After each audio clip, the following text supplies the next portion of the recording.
Olá, eu sou o Carnaval. Seja bem-vindo ao primeiro episódio do IF CarnaCast. No episódio de hoje, iremos entrevistar Jorge Zamoner. O entrevistado do nosso primeiro episódio é um dos personagens mais importantes do Carnaval de Joaçaba e Erval do Oeste, Jorge Zamoner.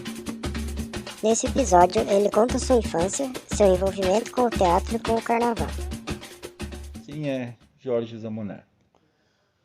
Barbaridade.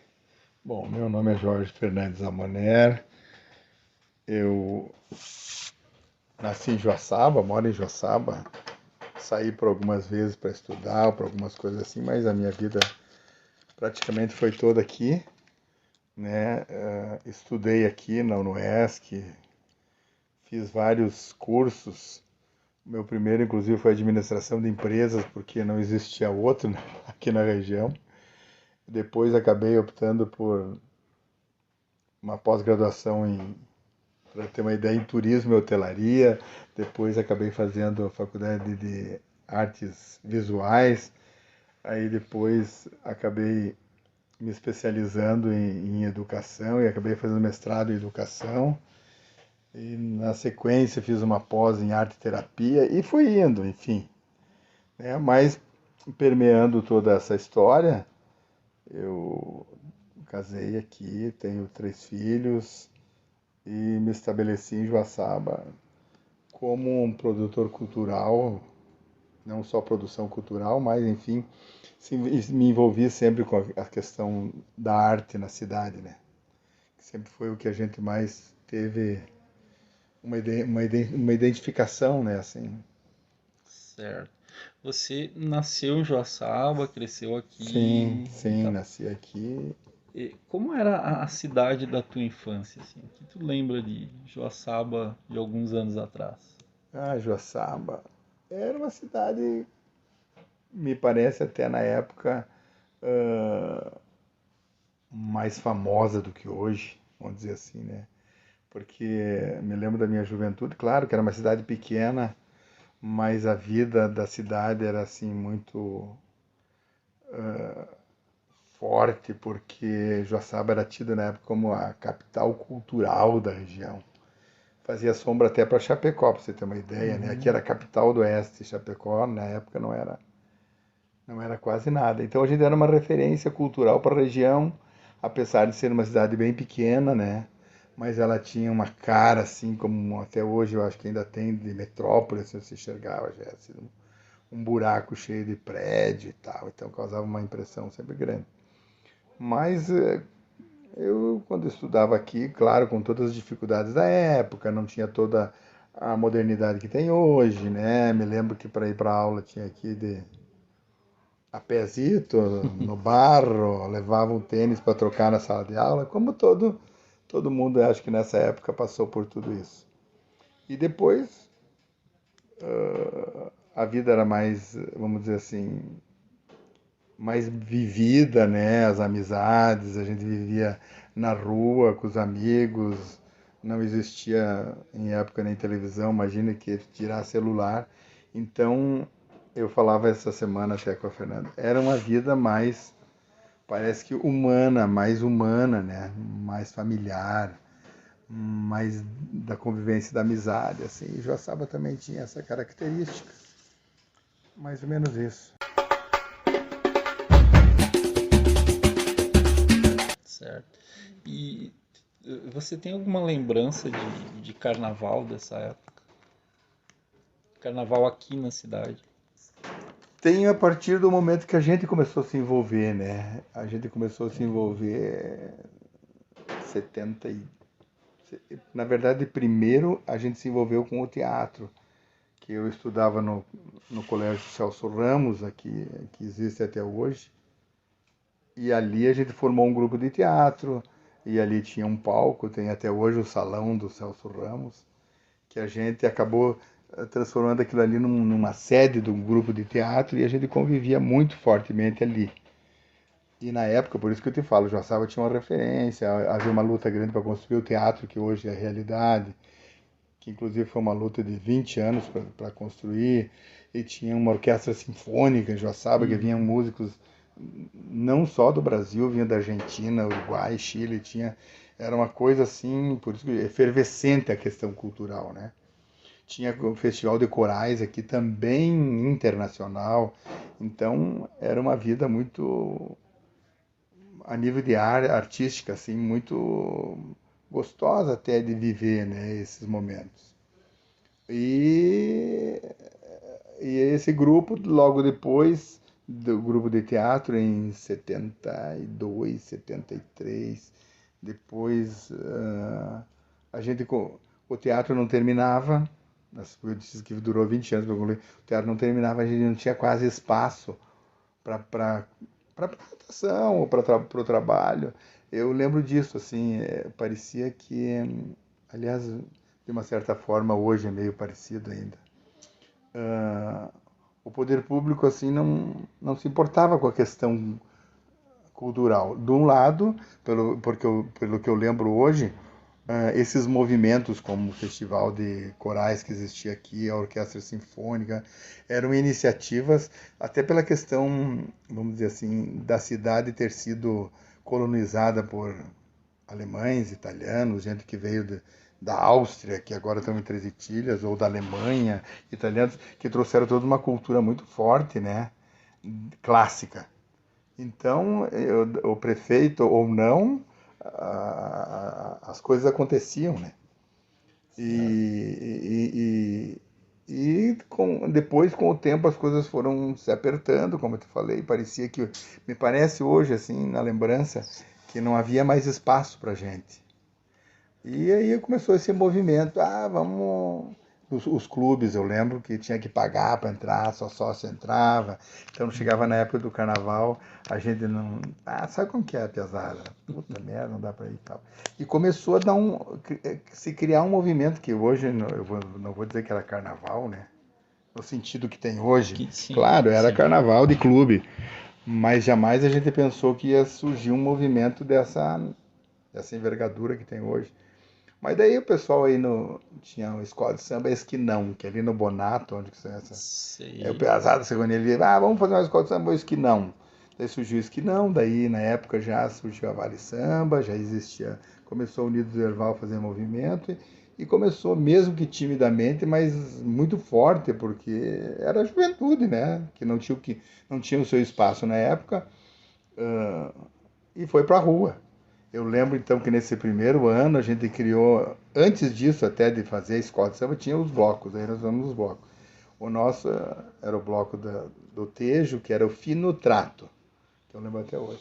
No primeiro ano a gente fazia, na época com o Teatro Presépio Vivo, que tinha um espaço ali onde tem o Frei Bruno no Morro hoje, tinha um restaurante chamado Panorâmico. E a gente encenava na época do Natal o Presépio Vivo lá em cima. E nesse primeiro ano de carnaval a gente não tinha fantasia, nós se vestimos tudo com as roupas dos Reis Magos. Aí foi uma avenida com outro nome, foi um sarro. E assim foi, né? A gente foi os primeiros gritos, e daí a gente começou a envolver todo mundo, porque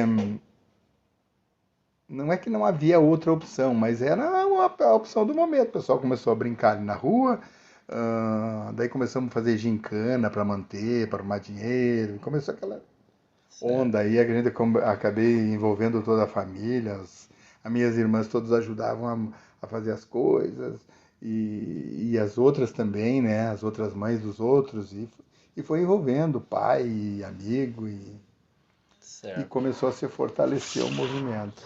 Então, voltando para o teatro, né? Antes da gente entrar no carnaval mesmo, esse grupo do Celso Ramos é o que deu origem ao Tejo. Ele já tinha É, esse nome. na época era Teatro Estudantil de Joaçaba, quando começou ali, porque era estudantil porque era um grupo vinculado ao Celso Ramos.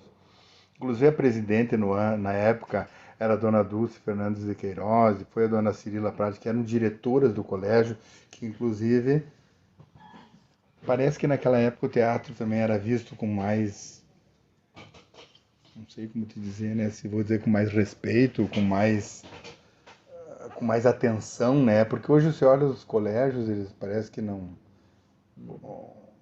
não dão tanto valor, né? Naquela época era forte, então, nossa senhora, a escola que tivesse um grupo de teatro era, né?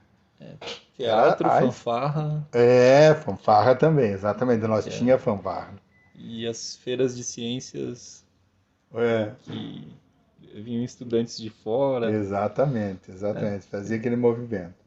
Então, primeiro foi ali, grupo teatro estudantil. Depois foi crescendo e não sei precisar agora, né? Eu tô meio velho para lembrar. A data que mudou o nome. Aí daí resolvemos fazer Tejo. Aí primeiro fizemos Tejo com H, que daí era Grupo de Teatro de Joaçaba e Erval do Oeste. Aí depois, para tentar conseguir recursos, daí não conseguia nada e o H. tiraram o H. E aquela história, né? Aí eu lembro muito bem que pra gente sair, aí nós montávamos os espetáculos e montamos uma série. E daí nós apresentávamos no interior de Joaçaba. Ia lá na linha Bate, linha Ficanha, linha... E a gente ia na prefeitura pedir um transporte para levar no final de semana, que nós saíamos, sabe? Eu conto sempre essa história. O prefeito dava, às vezes, um caminhão caçamba. Para Nós, levar o grupo. às vezes, todo embarrado. Eu lembro como se fosse hoje. E nós ia na caçamba do caminhão, com tudo em cima. Ia lá em Nova Petrópolis, apresentava, ele trazia de volta. Tu imagina isso, né? Hoje em dia os caras Não faz. não faz. Não Já era uma faz. loucura naquela época. E assim foi crescendo o grupo. Tivemos momentos, a nível só de teatro, momentos, nossa senhora, depois o grupo cresceu, começamos a ir para fora, fazer curso, porque todo mundo aprendeu a fazer fazendo, né? Sim, Ninguém tinha algumas pessoas um pouquinho mais esclarecidas, mas a gente foi estudando, vendo televisão, depois começou a época da TV, vendo como que fazia isso. E aí a gente começou a participar de um grupo chamado, na época era a Federação Catarinense de Teatro Amador. Era uma federação, inclusive fizemos um encontro de Joaçaba, e a gente começou a trocar experiências e tal, e o grupo cresceu, começou a ter um festival catarinense de teatro por essa federação, e a gente ganhou festivais no estado, e enfim, sabe, foi uma época muito prazerosa, assim, né, de convivência, de relação. e o Tejo sempre fez toda a produção, desde roteiro, ou trabalhou com roteiros externos, Eu também, estrangeiros. nós pegávamos às vezes textos de autores vivos, que às vezes convidava ele, como, vamos citar um exemplo, Ronald Hadi, que era um autor gaúcho, que veio para cá. Nós pegamos uma peça dela que chamava Transe, por exemplo, e convidava o autor da peça para vir aqui, né, como a gente era muito leigo na história, para ele dizer para nós o que ele queria passar. E era Citava no muito caminho. legal, porque vinha aqui, havia uma discussão, daí nós discutia, botava a nossa visão e tal, e produzia. Outras, nós tínhamos um professor que é o Pedro Grisa, que hoje eu acho que está, não sei se viu falar dele. Não. Ele era um parapsicólogo de Florianópolis que morava aqui. E ele foi presidente do grupo, ele dirigiu alguns espetáculos e tal. Mas era sempre uma luta grande. Mas eu acredito que naquela época a gente era muito dedicado e queria tanto as coisas que dava um jeito, sabe como? Aí eu me apavoro hoje eu me apavoro hoje com não só com os outros, mas com os meus filhos mesmo. Que eu vejo essa falta de garra, né? Ah, eu quero isso, mas fica esperando, eu quero aquilo. E naquela época parece que as coisas eram fáceis porque a gente, né? Fazia mais. Não sei se não Sim. era menos escravo da sociedade, sei lá.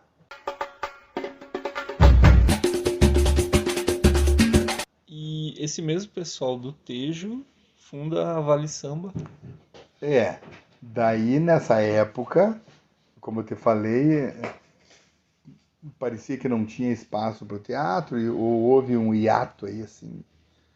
E o pessoal foi para a rua, né?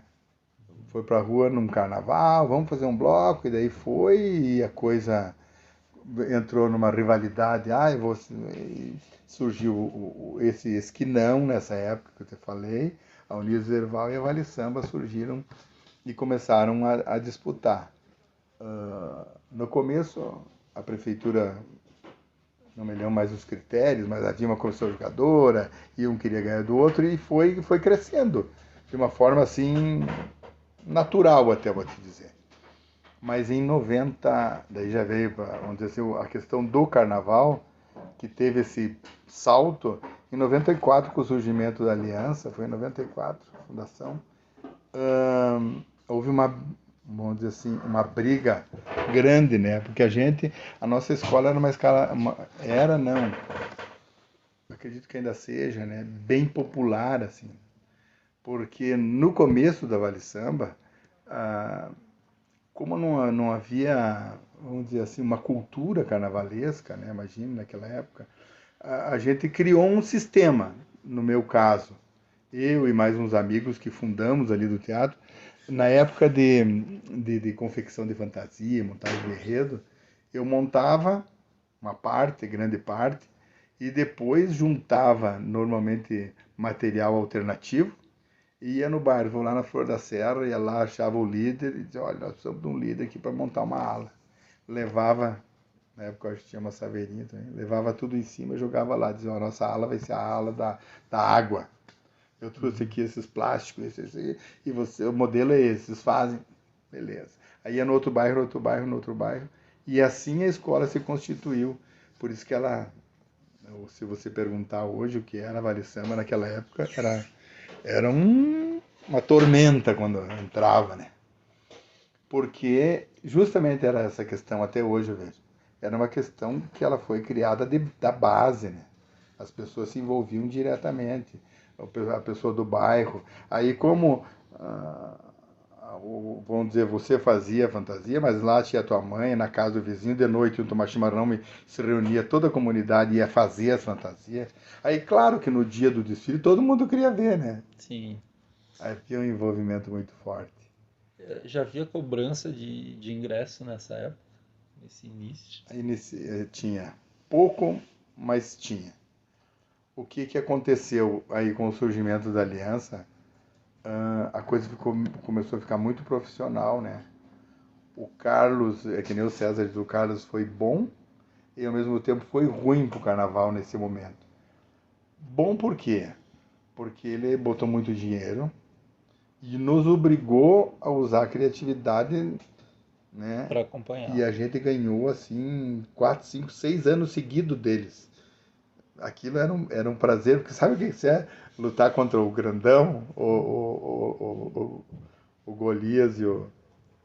Então, isso ajudou a crescer. Crescemos, e ficou esse nível. Assim, Compensação, profissionalizou muita coisa. Aí o que acontece? Eu não levava mais Parei de levar lá no bairro para eles fazerem, porque eles faziam uma coisa mais amadora, né? Vamos dizer, mais artesanal. Menos elaborado. E a gente acabou não percebendo que o valor, que tinha também um valor muito grande agregado, que era o valor do artesão ali, né? Nossa Senhora, quanta gente se cresceu. E aí, isso machucou bastante. Afastou, o que acontece hoje no nosso canal? Hoje a gente se afastou muito da comunidade. Eu acredito isso.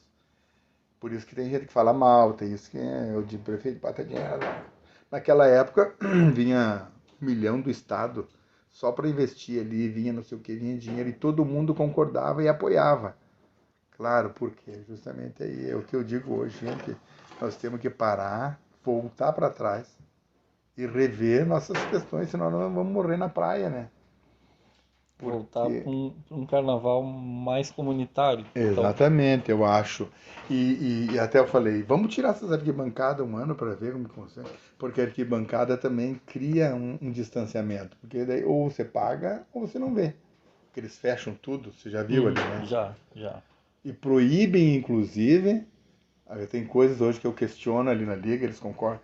Proíbem, por exemplo, eu quando saio da avenida, terminei o meu desfile, eu não tenho lugar nem eu para assistir, imagina os coitados dos caras que desfilam. Porque ou ele tem ingresso que ele comprou para subir lá, ou senão tem que ficar espiando por uma fresta. Então, né, entende que... Sim. Então, tem que retomar essa questão, eu acho. Certo. Nesse meio tempo também, ali, nesse fortalecimento do carnaval, né, nesse período, tem também a tua passagem pela UNOESC, na coordenação do curso de artes cênicas. Na verdade, assim, o que aconteceu? A universidade fez um projeto, eu já estava trabalhando para a universidade, daí eu fiz o meu mestrado, não, mas antes de fazer o mestrado eu fiz não, mas era educação artística, habilitação em artes plásticas, teatro, música e dança. Tudo O num nome do só. curso. Quer dizer, você se formava, tu era um supra-sumo. Aí possibilitava você a trabalhar como professor. Aí tinha aqui na região toda os cursos de artes visuais. E daí não tinha professor, era muito difícil. Tinha Xanxerê, tinha Capinzal, tinha Joaçaba, tinha São Miguel do Oeste, vários lugares, todos os campos da universidade tinha cursos de artes ou de teatro e coisa. E daí o pessoal me chamou, aí eu comecei a loquear. Daí dava aula lá, cá, cheguei quase a morar em São Miguel um bom tempo, né? Daí fiz o mestrado, daí me aprofundei, aí me dediquei bastante. E o que acontece? Nesse período a universidade fez um projeto, teve um encontro internacional de educação em Joaçaba, e a universidade queria mostrar alguma coisa daqui. Aí eles fizeram um projeto via Lei Rouanet para captar recursos, e estavam com o dinheiro lá e não sabiam o que fazer. Daí eles me chamaram: Jorge, o que você acha? Vamos fazer alguma coisa? Nós pensamos em montar o contestado e tal, porque fala da região. Aí, como a gente já era do teatro, eu peguei o texto do Romário Borelli, não sei se ouviu falar, que era um texto muito lindo. E nós aí reunimos, tinha um grupo de coral da universidade, quem quisesse da universidade participar da peça, podia. Aí foi lá 50 negros. Aí eu chamei a Fernanda e o Roger, que estavam em Curitiba fazendo artes cênicas. Disse: gente, olha, eu dou conta, eu acho, mas não sei se dou tudo. Porque tinha 50 cara, e era tudo amador, né? E daí eles dois vieram, se dividimos e começamos a montar. Ficamos 2 anos e montamos um espetáculo, foi o Contestado. E que, nossa, para mim a satisfação foi uma realização fenomenal. E o que acontece? Está falando do curso, né? O que acontece? Com esse movimento do Contestado, também foi um trabalho comunitário, né? Porque daí a gente envolveu todo mundo e deixou todo mundo ter vez, voz e vez. Essa é uma experiência legal também. Não, deixa eu ver só um pouquinho. Daí eu estava trabalhando com o curso de artes visuais. Aí a minha amiga Marlene e a Mari disseram: por que nós não montamos um projeto para abrir o curso de artes cênicas em Joaçaba, já que tem esse movimento e tal. Aí montamos o projeto, apresentamos para o Cimadom.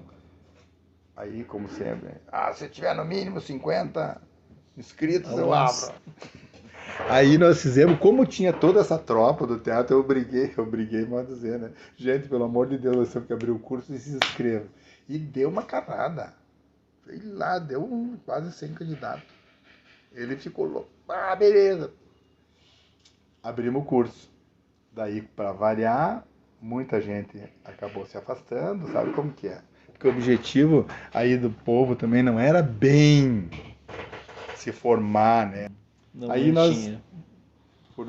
com duras penas, nós tivemos que fechar o curso. Que deu, daí fizemos um festival de teatro, festejo chamado, mas envolvia todas as escolas municipais da região que vinham se apresentar em Joaçaba. Nossa, foi um movimento muito legal.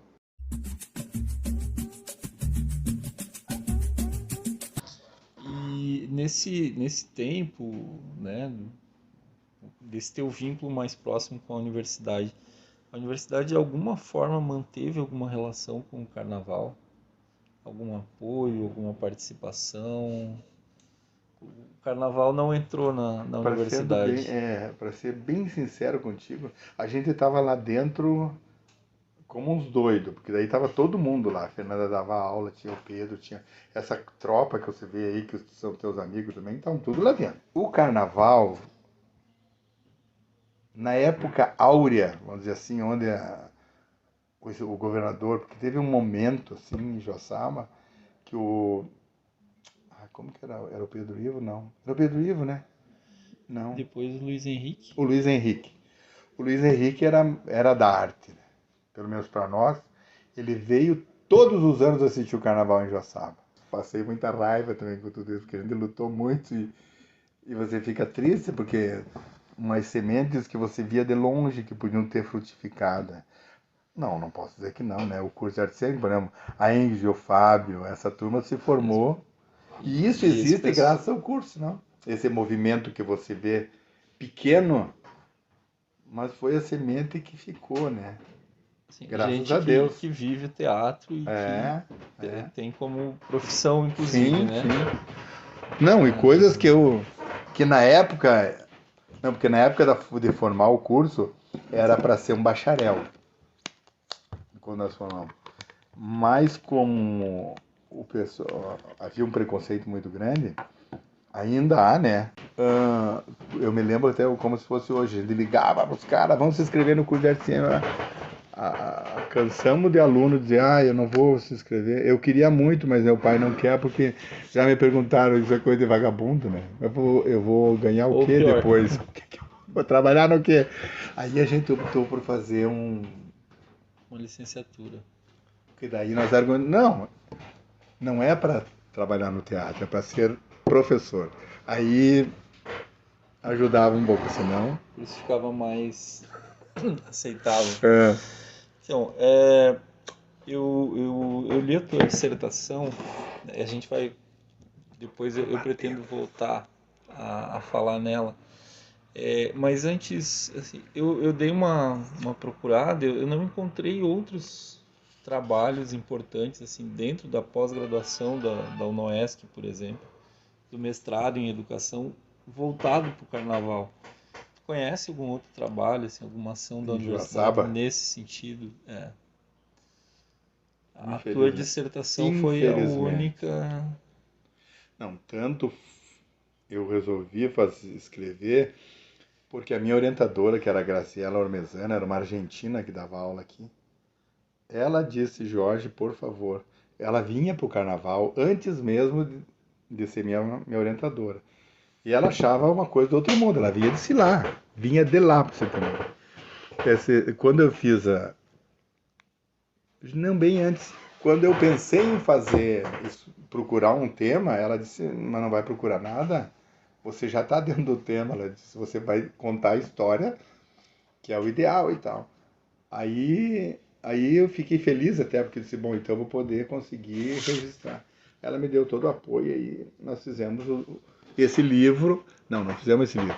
Ela disse, Jorge, depois que eu apresentei, ela disse, você tem que publicar isso, porque senão além de morrer tudo que tem, vai se perder na história, ninguém vai mais saber o que aconteceu. Aí eu resolvi fazer o livro, mas eu não soube de mais ninguém que, vamos dizer assim, parou para pesquisar o carnaval. A não ser o João, que escreveu comigo no livro, João Paulo Dantas, sim. Que era um aficionado.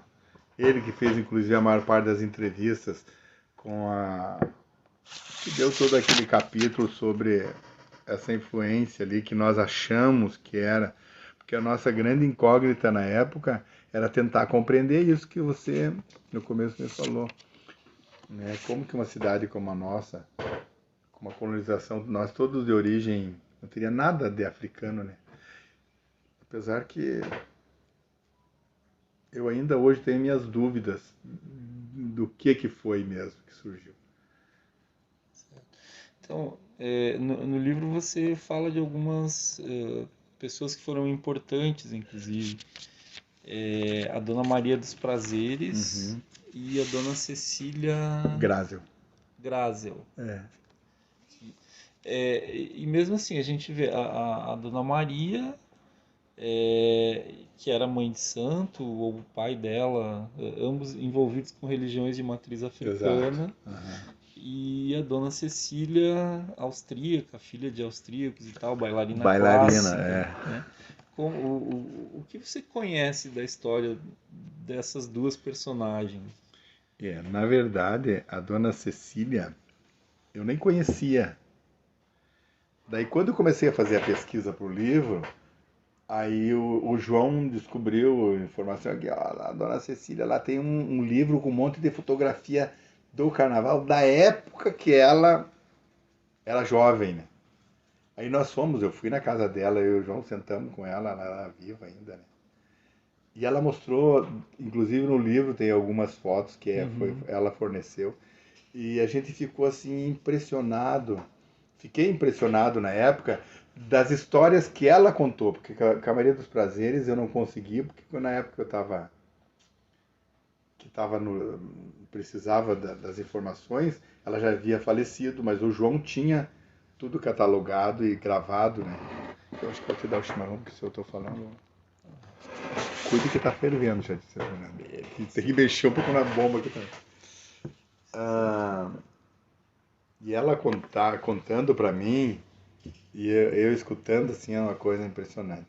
Daí ela disse, Jorge, na época que a gente era menina, o meu pai, inclusive, conta, e as fotos ela mostrava, de que já havia o carnaval, né? Aquela foto de 1939 ali que ela põe, de outra forma, talvez não chamasse de carnaval, mas era a época do carnaval. As famílias aqui costumavam, a primeira se enfeitava lá e saía de casa, ia na casa da vizinha, daí a vizinha saía junto e iam fazendo aquele movimento. Quando chegava no final, tava todo mundo na rua. Participando. E ela, como bailarina clássica, também participava, mas mostra assim que já naquela época havia uma energia cultural forte, né?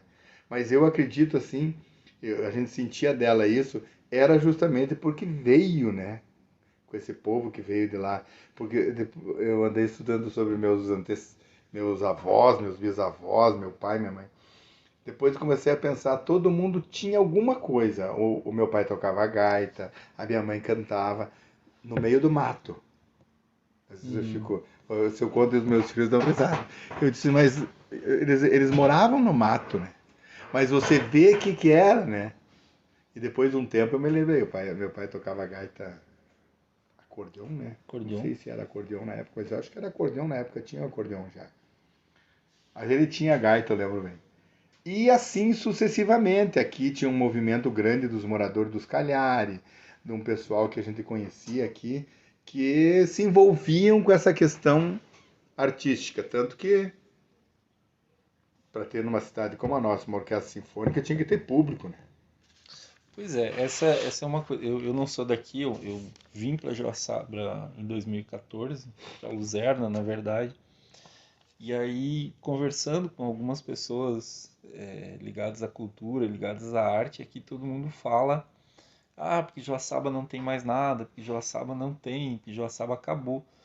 Mas eu morava numa cidade que é o dobro de Joaçaba em população, um pouco mais até, que não tem um teatro com essa qualidade, que não tem escola de samba, que não tem um espaço que ofereça curso de dança ou de teatro, né? Como ali.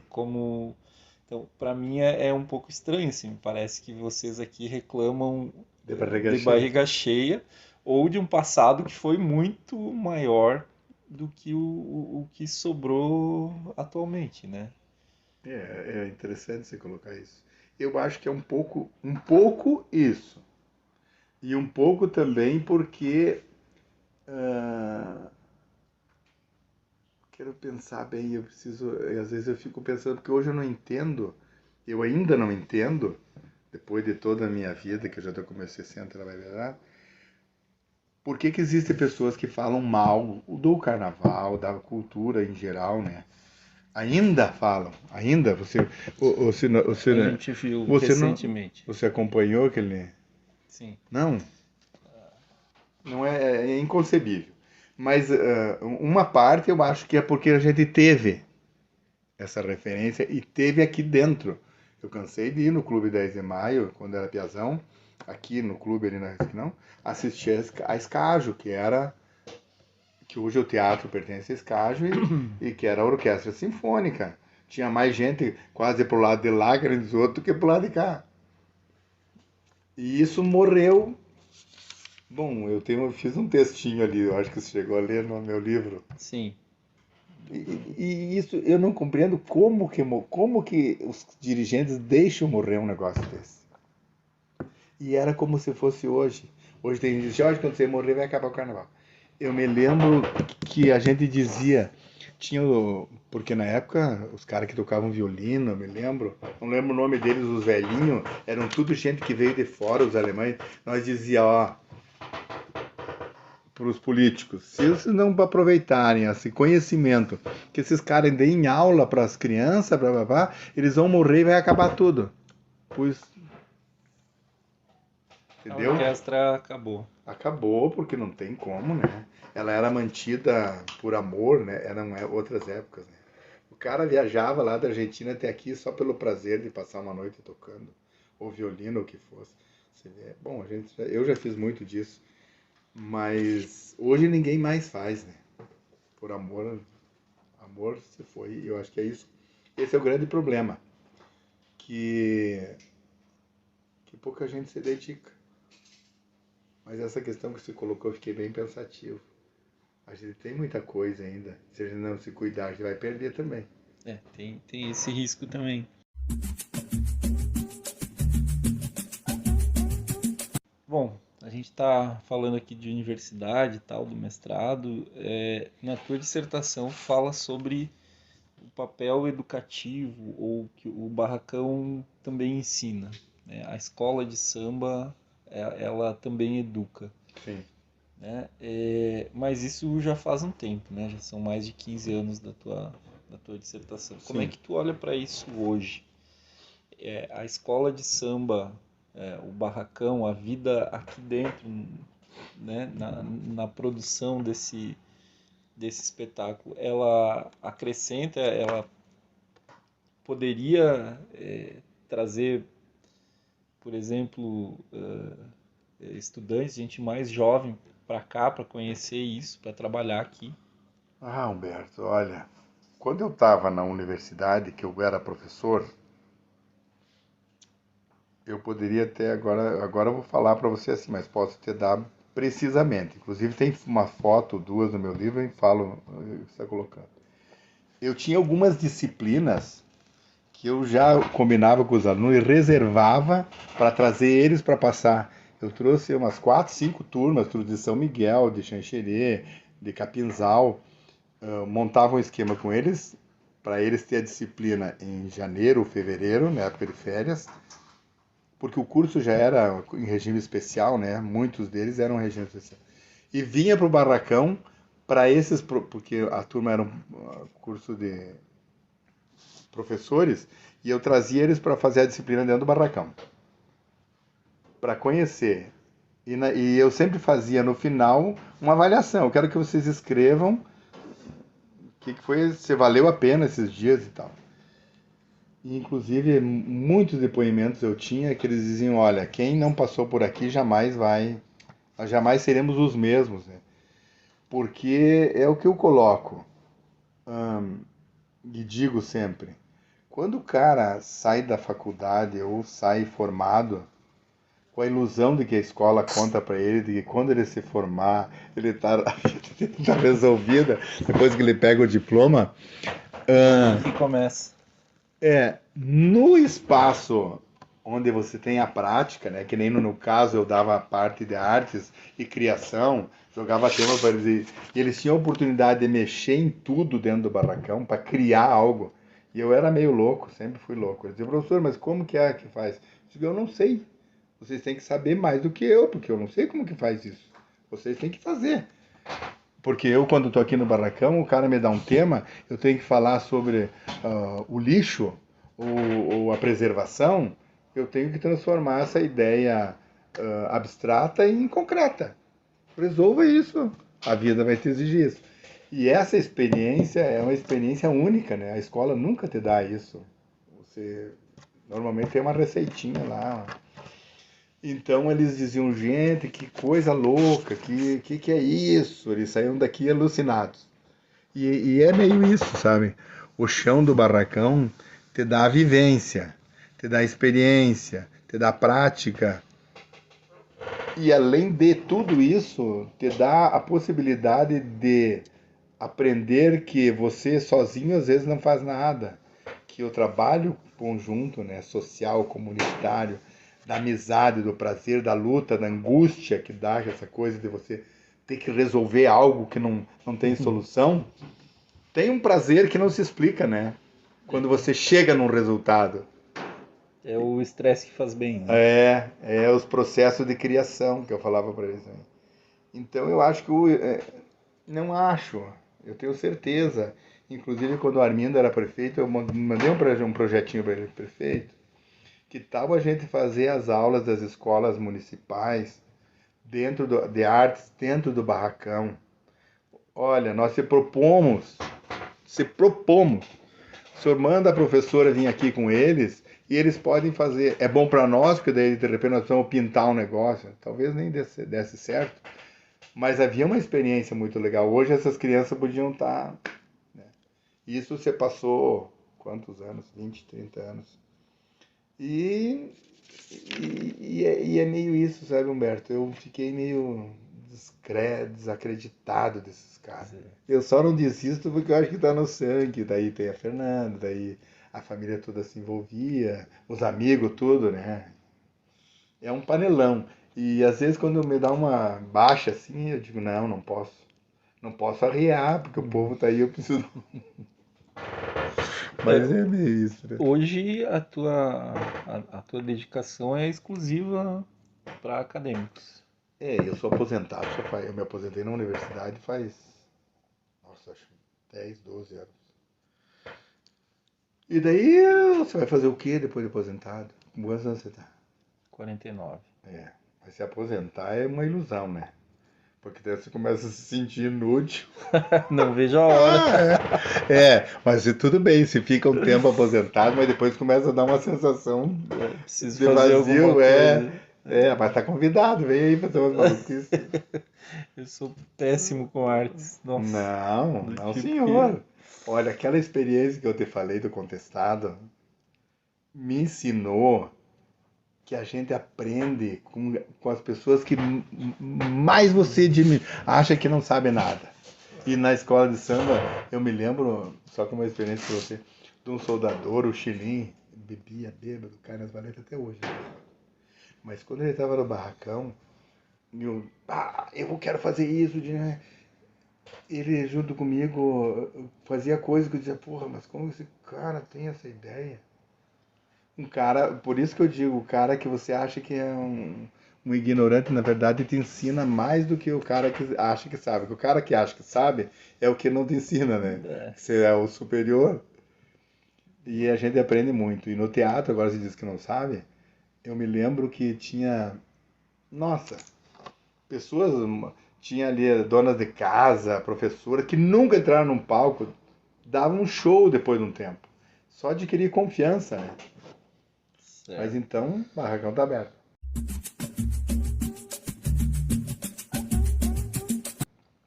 Mas eu quero aproveitar o comentário aqui, quando tu foi falar em solução de problemas, né? Tu falou, se me derem um tema lixo, né?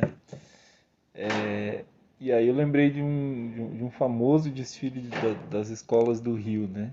No caso o da Beija-Flor. Como é que para ti, carnavalesco aqui no meio oeste de Santa Catarina, esse carnaval do Rio? Tu acompanha? Acompanho. Nossa. Vamos dizer assim, Não dá pra ir assistir porque é a mesma época que tu vai estar desfilando aqui. Não, mas quer ver? Zeca! Zeca, Ezequiel Machado, é artista visual e trabalha com o carnaval há mais de 20 anos, como escultor e aderecista. Também cria fantasias de luxo e desfila como destaque. Quantas vezes nós fomos assistir o Carnaval do Rio? Todo ano nós ia. Não o carnaval oficial, porque era no dia daqui. No desfile das campeãs. Das campeãs. Se você contar a minha história, você não vai acreditar. Eu ia lá. Não, eu ia lá. Eu comprava o ingresso lá na dispersão. Quando a primeira escola descia, eu descia, dava uma conversada lá com os caras, entrava na dispersão lá, sabe? Entra lá, os caras tiram. E eu e esse louco aí catava, juntava, fazia uma montanha, contratava umas mulheres lá que faziam isso. E depois trazia de caminhão pra escola. Caminhão. Contratava caminhão? Eu não via esses caminhão de frigorífico da Tirol cheinho. De fantasias. Você já viu o que eles fazem e... lá, né? Sim. Naquela época o cara chega, ele tira tudo e joga no chão. Tudo que você imaginar, aquilo virava numa montanha de lixo. Coisa de primeiro mundo. Nós não queríamos nem saber dele catar. E eu contratava o caminhão e trazia. Mas sempre foi uma referência, né? Sempre. Tanto que, depois de uns anos, o Joãozinho 30 era o meu guru. Que eu vi aquele desfile, que o Joãozinho foi proibido lá, né? Que botou no Cristo, mesmo proibido, rogai por nós, né? Que saca. Você vê como que o cara tem... Genial. É um gênio, né? Depois de receber muitas críticas sobre o desfile de 1988, considerado luxuoso demais, o carnavalesco Joãozinho 30, da Beija-Flor de Nilópolis, apresentou em 1989 um dos enredos mais emblemáticos do carnaval carioca. Ratos e Urubus, larguem minha fantasia, entrou para a história pela resposta de Joãozinho 30 aos seus críticos. Pobre gosta de luxo, quem gosta de miséria é intelectual. Pela ousadia de encher a passarela de fantasias rasgadas e pela disputa com a Diocese do Rio de Janeiro, que conseguiu uma liminar proibindo a escola de desfilar com uma imagem de Cristo mendigo. A Beija-Flor cobriu a estátua com sacos de lixo pretos e uma faixa com a frase: mesmo proibido, rogai por nós. Aí nós fizemos um enredo aqui, o nome era Pão, Sombra e Água Fresca. Era uma brincadeira falando da preservação da natureza. E trabalhamos esse tema que eu tinha um carro que eu queria mostrar ou sensibilizar a comunidade sobre o cuidado que a gente tem com a natureza. O que eu tenho que fazer? Vocês dão um jeito aí e me mostrem isso. Como que fazemos para passar na avenida? Eu não queria qualquer coisa. Eu lembro que eu fiz elas desmanchar tudo. Eu quero que quando passe esse carro as pessoas se arrepiem e dizem, meu Deus, o que eu estou fazendo? Isso aí eu que faço. Entendeu? Então dá uma... E foi muito bacana. Eu me lembro do desfile. Eles botaram privada, caindo como se o esgoto caísse para fora do carro, coisa. Sabe? Fizeram uma produção muito bacana. Ah, eu acho que é meio por aí, né?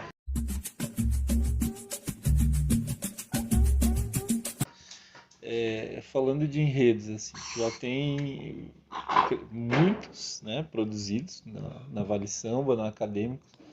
Quais são aqueles que tu lembra com...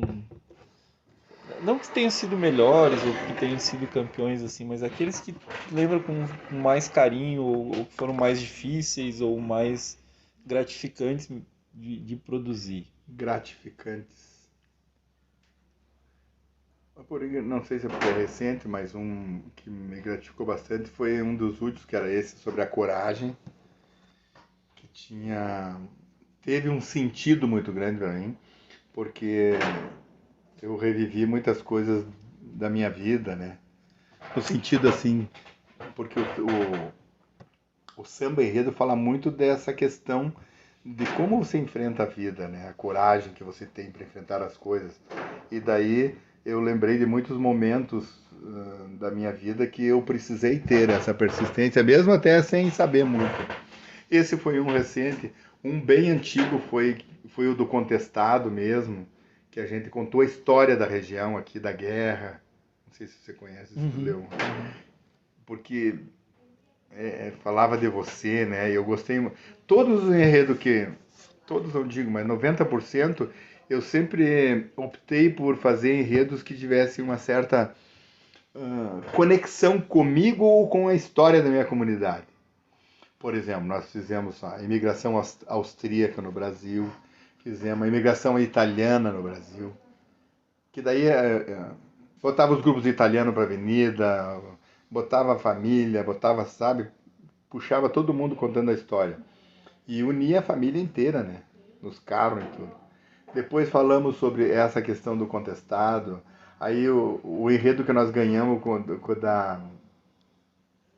acadêmicos, que ficamos campeão, foi sobre a festa. Não foi a festa, foi...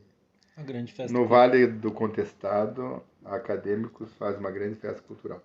falar da cultura da região, né? Por quê? Porque quanto mais eu via os caras falar, a prefeitura bota dinheiro, eu dizia, não, nós vamos mostrar para esses caras que eles podem aprender um pouco também. É uma escola, né? O cara sentado ali.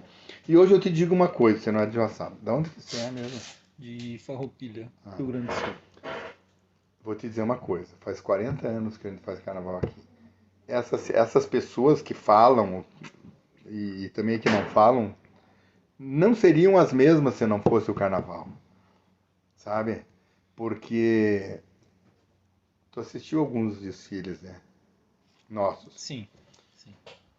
Eu fico imaginando assim, se elas não tivessem visto nada disso, essa comunidade nossa, que essas pessoas que hoje estão aqui não tivessem visto, elas com certeza teriam a cabeça bem menor, né?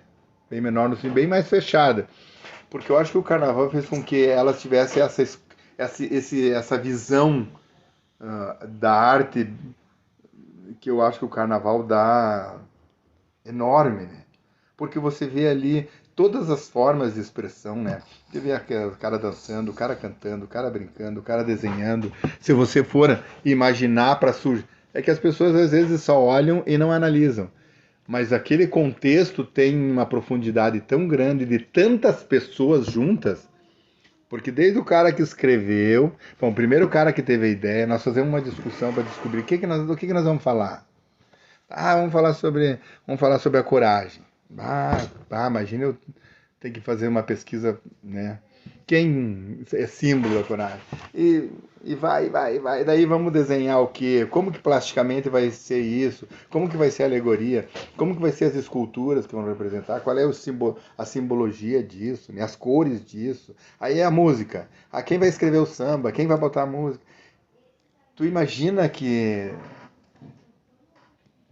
quantidade, se a gente fosse espremer um desfile, o que sairia, para sair esse suco, quantas laranjas você tinha que ter, né? Uhum. Às vezes eu penso.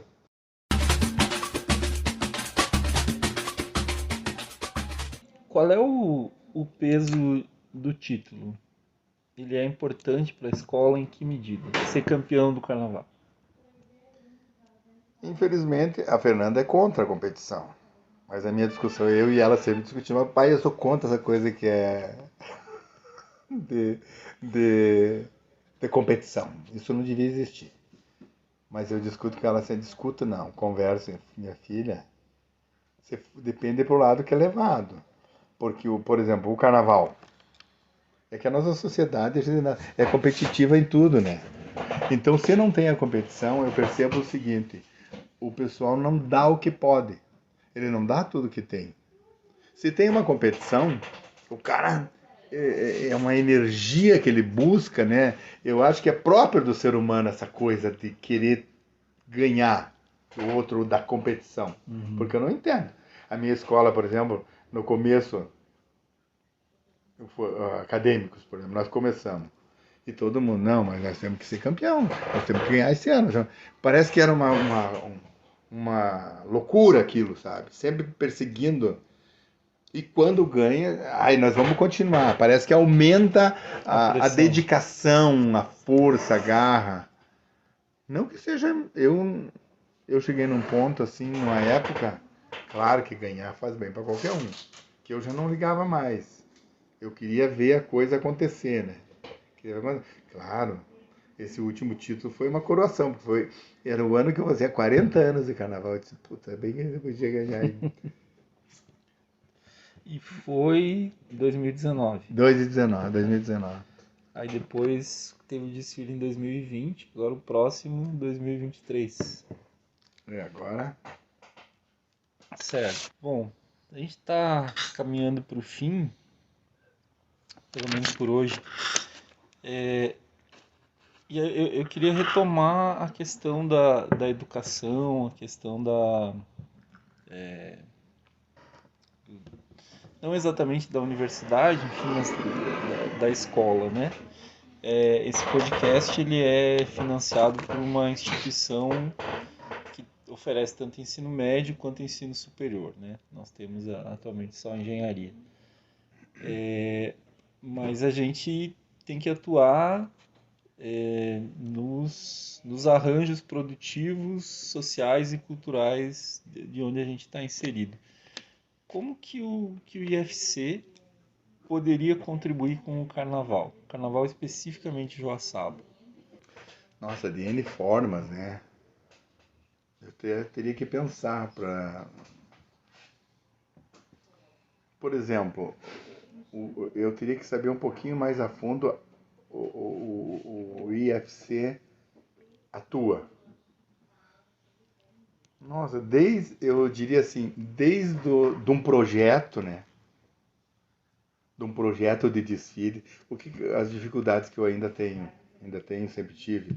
Por exemplo, de montar um projeto visual para vender. Eu não sei lá como que. Você tem engenheiros. Mecânicos e de controle e automação. É mais essa área. É. Tá, então, eu diria assim, um projeto assim, ou na questão mais da área específica tua, quando ele monta um carro alegórico, por exemplo, a gente às vezes quer dar um efeito especial aí, eu quero fazer girar, eu quero fazer soltar bolinha ou pular. Essa área seria legal, que ele podia aprimorar um pouco mais com prata da casa, com tecnologia nossa. Eu cansei de precisar trazer gente de Parintins, por exemplo, que é o que a gente traz às vezes, soldador e gente que faz movimento. O ano passado, os últimos anos não, mas mais antigamente, a gente geralmente trazia, nós fazia esculturas que se mexiam as mãos, abriam, choravam, ou coisa assim. Poderia trabalhar, ou inclusive participar diretamente na escola. O que a gente sente falta hoje? Até de parceria no sentido de estar aqui, né? De dividir a construção do enredo, né? Em qualquer área. Lá você deve ter esses caras que trabalham contigo, vamos dizer assim, mesmo que eles estejam trabalhando diretamente nessa, querendo ser, sei lá, engenheiro mecânico, ele também deve gostar de fazer outras coisas, né? Uhum. Então, e se fizer uma pesquisa, deve ter muitos lá que gostariam de fazer N coisas, porque a gente se engana às vezes. Então, até participar do desfile, participar aqui, eu assim, sinto mais falta de pessoas que dividam conosco a construção do enredo, né? Sabe? Por mais que você ache que não sabe, a gente sabe mais, muito mais do que acha que não sabe. Sabe? Olha, nós vamos fazer uma reunião para discutir o ano que vem, o enredo do próximo ano. Nós já definimos, mas nós queremos falar sobre o homem do campo. O cara que... não do agronegócio. Uhum. Queremos falar do homem... não vou dizer assim do meu tempo, mas do agricultor, desse que tem a sua terrinha, da festa do interior. Queremos resgatar um pouco dessa... valorizar esse homem que até certo ponto era o colono pejorativo. Então, nessa construção desse enredo, a gente chama o pessoal da escola para dar ideias, para trocar ideias. De repente, em finais de semana, para vir aqui. Por exemplo, nós estamos com os carros aí, agora você viu, conseguimos por aqui, estava ali na rua. Tá aqui, agora nós vamos começar a trabalhar, nós vamos pegar um soldador, que nem lá. Você tem soldador? Tem Não, o pessoal. só para ter ideia. De repente, a gente tem uma proposta de construção de um carro, nós queremos fazer lá. O último carro vai ser a igrejinha do interior, com as barraquinhas da quermesse e tal. Eu já tive a oportunidade de ter gente que, vamos fazer a igrejinha, então a igrejinha vai abrir a porta na hora tal, vai mexer isso, entende? De repente o cara tem a oportunidade de botar na prática os sonhos dele, porque a gente sonha com essas maluquices de vez em quando. Esse episódio teve a participação das seguintes pessoas: Humberto, que ficou responsável pela entrevista, do João Sezimanski, que foi responsável pela edição, e Júlia Leal Nunes, responsável pelo feedback.